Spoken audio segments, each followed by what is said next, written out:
नमस्कार, मी दीपक राऊत तुमचे स्वागत करतो आजच्या शेअर मार्केट अपडेटमध्ये. आज मार्केटनं सुरुवात निगेटिव्ह केलेली डाऊनटिकसह ओपनिंगला निफ्टी जो आहे तो महत्त्वपूर्ण सपोर्ट 21,800पर्यंत आलेला आणि त्यानंतर 11 वाजल्यापासून मार्केटला एक वन वे रिकव्हरी यायला सुरुवात झाली. 21,800पासून ऑलमोस्ट मार्केट जे आहे ते डेज हायच्या आसपास जाऊन बंद झालं 22,100च्या आसपास. ओपनिंगला थोडं इलेक्शनची चौथी फेज आता सुरू आहे, त्याचा थोडासा दबाव मार्केटवर होता. कमी प्रमाणात पर्सेंटेजमध्ये वोटिंग होईल का या चिंतेनं थोडंसं मार्केटवर दबाव गेले. लास्ट वीकपासून सुरू आहे इलेक्शनचं आणि त्यामध्ये आज रिलीफ होताना बघायला मिळाली. आणि जशा फेज कंप्लीट होत जाईल मला वाटतं वोलॅटिलिटी थोडीशी कमी होत जाईल.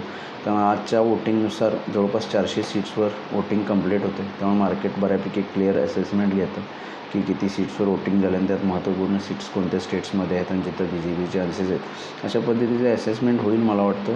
त्यामुळे थोडंसं वोलॅटिलिटी ह्यावी मग नंतरनं थोडी कमी होत जाईल.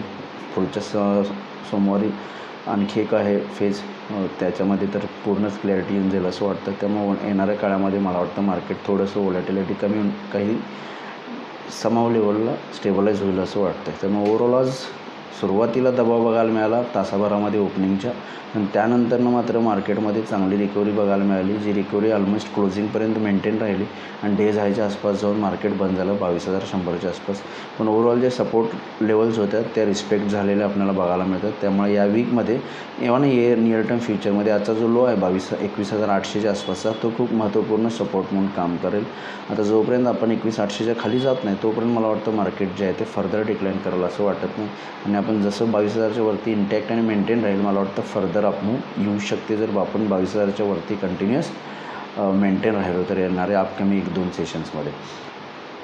FIDIचा डेटा आज बघायला झालं तर FISने आज 4,500 करोडची विक्री केली, DISने 3,500 करोडची खरेदी केली. FIS गेले काही दिवस कंटिन्यू विकत आहे. इलेक्शनचं थोडंसं फिअर आहे, त्यासोबत US इंटरेस्ट रेट्स ज्या कट होण्याच्या अपेक्षा होते यावर्षी ॲटलिस्ट 3 वेळा त्या शक्यता ऑलमोस्ट सगळ्या मावळलेल्या दिसतात. एखादा कट येऊ शकतो डिसेंबरच्या आसपास.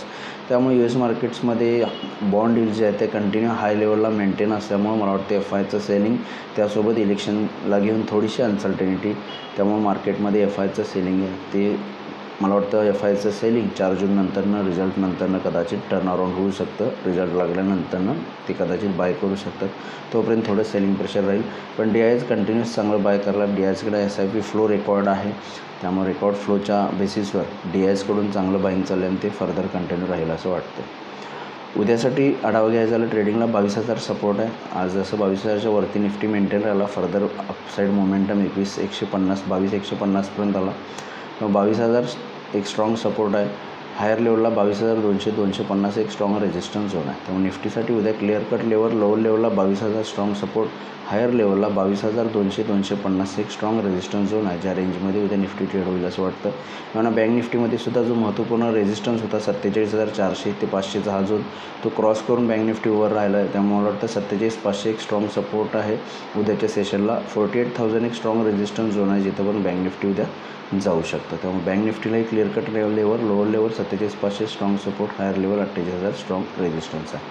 आज NSEमध्ये 915 शेअर्स वाढले, त्या बाजूला 1,329 शेअर्स पडलेत. निफ्टीमध्ये 26 शेअर्स पडले, त्या बाजूला 26 शेअर्स वाढले, त्या बाजूला 14 शेअर्समध्ये पडझड झाले.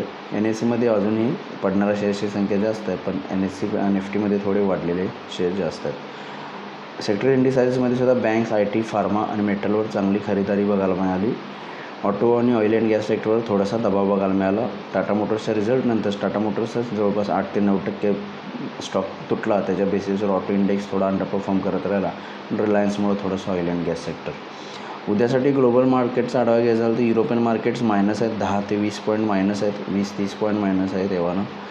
डाऊ फ्युचर्स 90 पॉईंट प्लस आहे. डाऊ जोन्स गेले 5-6 ट्रेडिंग सेशन कंटिन्यू मोमेंटम पॉझिटिव्हमध्ये राहिले. त्यामुळे बघणं गरजेचं एखादा प्रॉफिट बुकिंग डाऊमध्ये येऊ शकतं का पॉझिटिव्ह राहील. पण ओव्हरऑल मला वाटतं आज ज्या पद्धतीनं मार्केटनं रिकव्हरी घेतली उद्या मला वाटतं मार्केट पॉझिटिव्ह बायसमध्ये ट्रेड करू शकतं. एखादी जरी डीप आली इंट्राडे किंवा ओपनिंगची तर ती खरेदीसाठी एक चांगली अपॉर्च्युनिटी असेल असं मला वाटते. तर बघूया उद्या मार्केट्स कशा पद्धतीनं बिहेव होतं आहे. माझा व्हिडिओ ऐकला त्याबद्दल धन्यवाद. माझा व्हिडिओ जास्तीत लाईक करा, शेअर करा, माझ्या चॅनल सबस्क्राईब करून डेली अपडेटसाठी बेल आयकॉनला क्लिक करा. धन्यवाद.